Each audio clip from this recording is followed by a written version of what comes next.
आज हम जिस अदाकारा की बात कर रहे हैं उन्होंने कभी नहीं सोचा दुनिया के बारे में कि लोग क्या कहेंगे, लोग क्या सोचेंगे। ये उनके लिए मायने नहीं रखता था। जब ये एक्टिंग करने आई तो उस समय की अदाकाराएं किसिंग सीन के बारे में सोच नहीं पाती थी। उस समय इन्होंने अपने बोल्ड एक्टिंग से पानी में भी आग लगा दी। भले ही इस अदाकारा ने पर्दे को हिला देने वाले बोल्ड सीन दिए, लेकिन इनकी कभी ऐसी गिनती नहीं हुई कि एक्ट्रेस बोल्ड सीन देती है। बी ग्रेड एक्ट्रेस है। हमेशा सफ़ेद कपड़ों में नजर आने वाली हिंदी सिनेमा में लेडी इन वाइट के नाम से मशहूर इस अदाकारा की ज़िंदगी बेहद रंगीन है। इनकी ज़िंदगी के किस्से जानकर आप हैरान हो जाएंगे। महज 5 साल की उम्र में इन्होंने फैसला कर लिया था कि वो हीरोइन ही बनेगी।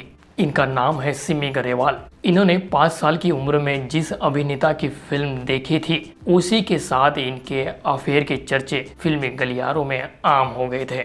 बचपन में ही सिमी गरेवाल ने जिस शख्स से वादा किया था उस वादे को निभाने के लिए उन्होंने अपनी पूरी जिंदगी बदल डाली। सैफ अली खान के परिवार से आखिर सिमी गरेवाल का क्या नाता है। एक नहीं 4 लोगों से मोहब्बत करने के बाद भी ये अपनी जिंदगी में अकेले रह गए। आखिर पड़ोसी देश पाकिस्तान से कैसा इनका गहरा नाता रहा है। नमस्कार दोस्तों, स्वागत है आपका आपके अपने फेवरेट अनुराजा चैनल में।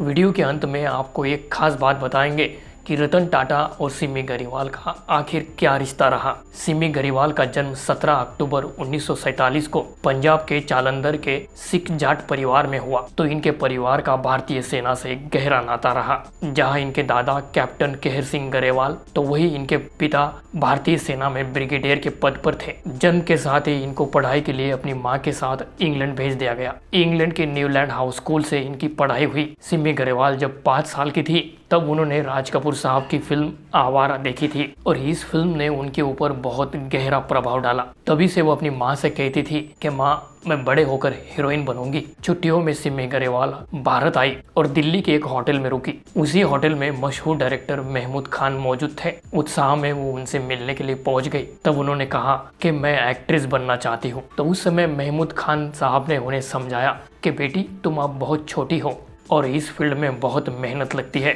जितना आसान तुम्हें लग रहा है उतना आसान ये नहीं है। तभी गुस्से में छोटी सी बच्ची सिमी गरेवाल ने महान डायरेक्टर से कहा कि देखना, एक दिन मैं बड़ी एक्ट्रेस, बड़ी अभिनेत्री बनूंगी। फिर छुट्टियों के बाद वो इंग्लैंड वापस लौट गई और इंग्लैंड में वो जैसे जैसे बड़ी हो रही थी उनके मन में एक्ट्रेस बनने का पौधा भी साथ ही साथ बड़ा होते जा रहा था। लेकिन जब ये बात सिमी गरेवाल के पिताजी को पता चली तो वो इस फैसले के काफी खिलाफ थे। लेकिन सिमी गरेवाल जिद और अपने इरादों की पक्की थी। उन्होंने तय कर लिया था कि मैं बनूंगी तो एक्ट्रेस ही बनूंगी। उस समय सिमी गरेवाल ने अपने घर पर भूख हड़ताल कर दी। पिता का सख्त रवैया भी कमजोर पड़ गया। तभी सिमी गरेवाल को 1 साल की मोहलत दी गई।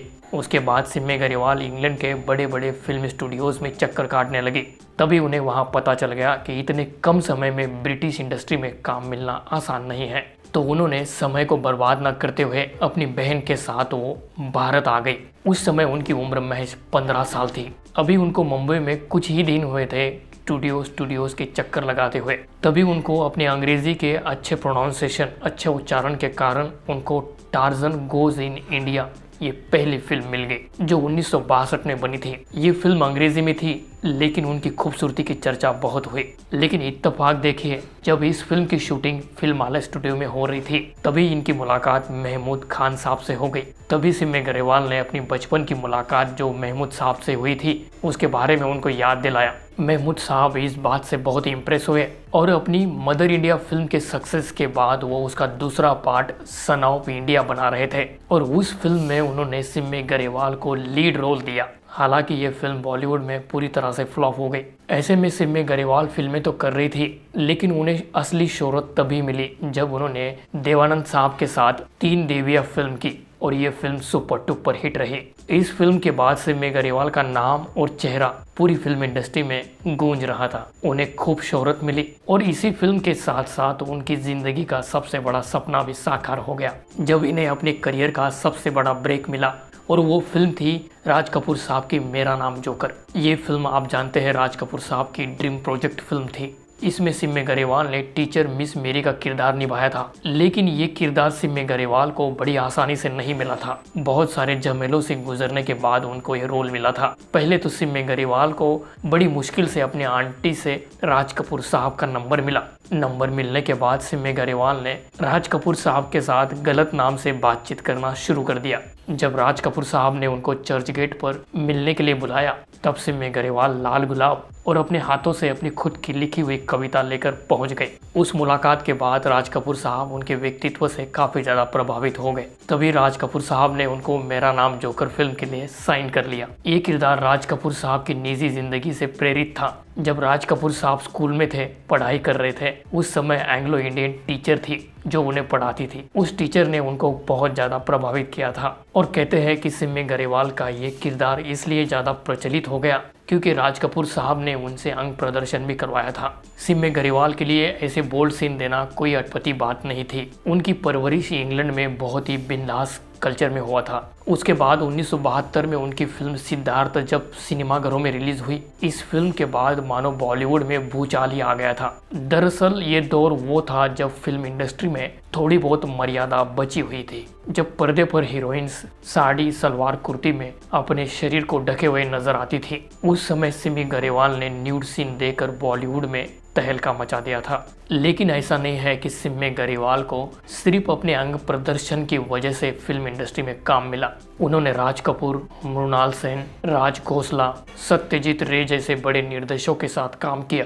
वैसे ही उनकी निजी जिंदगी भी उनकी फिल्मों की तरह बेहद बोल्ड रही। अगर उनकी रोमांस की बात करें तो उनका नाम कभी राज कपूर साहब, कभी मनमोहन देसाई के साथ जुड़ते रहा। मेरा नाम जोकर फिल्म जब शूट हो रही थी, उसी दरमियान उनका नाम राज कपूर के साथ फिल्मी गलियारों में चर्चाओं का विषय बना हुआ था। और जब नसीब फिल्म में उन्होंने एक कैमियो रोल प्ले किया तो उस फिल्म के डायरेक्टर मनमोहन देसाई के साथ उनके अफेयर्स की खूब चर्चाएं होने लगी। वैसे सिम्मे गरेवाल बहुत ही बिंदास स्वभाव की महिला रही थी। उन्होंने अपने ही शो में अपनी जिंदगी के कई राज खोले थे। उन्होंने कहा कि उनके जीवन में दस्तक देने वाले पहले व्यक्ति थे लंदन में उनके पड़ोसी और जामनगर के महाराजा। वो कहती है कि ये प्यार उनका 3 सालों तक चला, फिर कुछ वजहों से वो अलग हो गए। उनके बाद उनकी जिंदगी में आने वाले दूसरे व्यक्ति थे भारतीय क्रिकेटर नवाब पटौदी साहब। इनका प्यार ऐसे परवान चढ़ा कि क्रिकेट के पिच से लेकर बॉलीवुड की शूटिंग तक सभी की जुबान पर इन्हीं के चर्चे थे।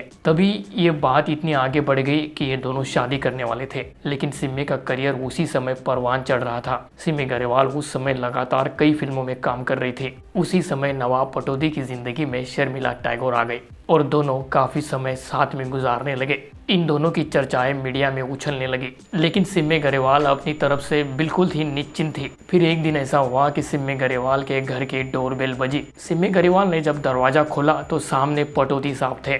सिम्मे गरेवाल के पास उस समय काफी सवाल थे, तो उन्होंने उनको सबसे पहले नींबू पानी ऑफर किया। लेकिन पटौदी साहब ने उन्हें झट से कहा कि मुझे माफ करना सिम्मी, मेरी जिंदगी में कोई और है, इसके बाद हमारे बीच अब कुछ नहीं। और पटौदी साहब बिना कुछ और कहे वहाँ से चले गए। फिर सिम्मे गरेवाल की जिंदगी में ऐसा शख्स आया जिनसे उन्होंने शादी की, जो उनके जीवन साथी बने। उनका नाम था रवि मोहन जी। बदकिस्मती देखिए, इनका ये रिश्ता भी ज़्यादा नहीं चला। लगभग 3 सालों बाद ये दोनों अलग हो गए। लेकिन यहाँ सिम्मे गरेवाल के रोमांस के किस्से खत्म नहीं हुए। 1989 में सिम्मे गरेवाल का नाम जुड़ा पड़ोसी देश पाकिस्तान के सलमान ताकिर के साथ। आगे चलकर सलमान ताकिर पाकिस्तान के पंजाब प्रांत के गवर्नर बने। लेकिन उस समय इस रिश्ते से भी सिम्मे गरेवाल मायूस रही और दोनों अलग हो गए। अब बात उस रिश्ते की करते हैं जो मैंने शुरू में कहा था कि शायद कुछ ही लोग जानते होंगे। सिम्मे गरेवाल का नाम रतन टाटा से भी जुड़ा था। सिम्मे गरेवाल ने एक इंटरव्यू में बताया था कि वो रतन टाटा को डेट करती थी। दोनों का बहुत करीबी का और बहुत लंबा रिश्ता रहा। सिम्मे गरेवाल ने उनकी तारीफ करते हुए कहा कि वो बहुत ही जेंटलमैन इंसान है, उनका सेंस ऑफ ह्यूमर कमाल का है। रिपोर्ट्स की माने तो सिम्मे गरेवाल और रतन टाटा जी दोनों शादी भी करना चाहते थे, लेकिन किन्हीं कारणों की वजह से ये शादी नहीं हो पाई। बाद में जब सिम्मे गरेवाल ने अपना टीवी शो शुरू किया तो उस शो में उन्होंने रतन टाटा जी को भी बुलाया था। उस शो में रतन टाटा भी आए, लेकिन सिम्मे गरेवाल ने यह कभी नहीं बताया कि उनका ये रिश्ता क्यों टूटा था। लेकिन आज भी सिम्मे गरेवाल रतन टाटा जी का सम्मान करती हैं। 1980 के दशक में सिमी गरेवाल ने अपनी प्रोडक्शन कंपनी सीगा आर्ट इंटरनेशनल स्थापित की और उसके अंडर उन्होंने कुछ फिल्में भी बनाई। सिमी गरेवाल को बॉलीवुड में लेडी इन वाइट के नाम से जाना जाता है क्योंकि अक्सर सिमी गरेवाल या ज़्यादातर वाइट कपड़ों में ही वो नज़र आई, लेकिन उनका जीवन बेहद रंगीन रहा। वैसे पर्सनली मुझे उनकी कर्ज फिल्म बहुत ही अच्छी लगती है। इस फिल्म में उनके अपोजिट ऋषि कपूर साहब थे। तो अगर आपने कर्ज फिल्म देखी है तो ये बात ज़रूर बताना कि ऋषि कपूर के पिछले जन्म का रोल किस बड़े अभिनेता ने किया है। मैं कमेंट बॉक्स में आपके इस जवाब का इंतज़ार करूँगा। और ये भी बताइएगा कि आपने सिमी गरेवाल की ऐसी कौन सी दूसरी फिल्म देखी है जो आपको पसंद आती है। सिमी गरेवाल का नाम लेते ही ऐसा कौन सा गाना है जो आपके आंखों के सामने आता है। वैसे सिमी गरेवाल उन अभिनेत्रियों में से है जिनके ऊपर बढ़ती उम्र का असर कम ही देखने को मिला। आज भी सिमी गरेवाल बेइंतहा खूबसूरत नज़र आती है। सिमी गरेवाल को बचपन से वो सब कुछ मिला जो हर कोई पाना चाहे, लेकिन सिर्फ एक चीज़ की कमी हमेशा रही, जो था सच्चा प्यार। चलते चलते उनके लिए यही कामना करते हैं चैनल की तरफ से, दर्शकों की तरफ से, कि सिमी गरेवाल जहाँ भी रहे वो इतनी ही खूबसूरत रहे और सेहतमंद रहे। तो आपको ये वीडियो अगर अच्छा लगा हो तो लाइक करिएगा, सब्सक्राइब करिएगा और चलते चलते शेयर करिएगा। तो मिलते हैं अगली और एक सच्ची बायोग्राफी में। तब तक आप अपना अपने परिवार का ख्याल रखिए, सुरक्षित रहे। धन्यवाद।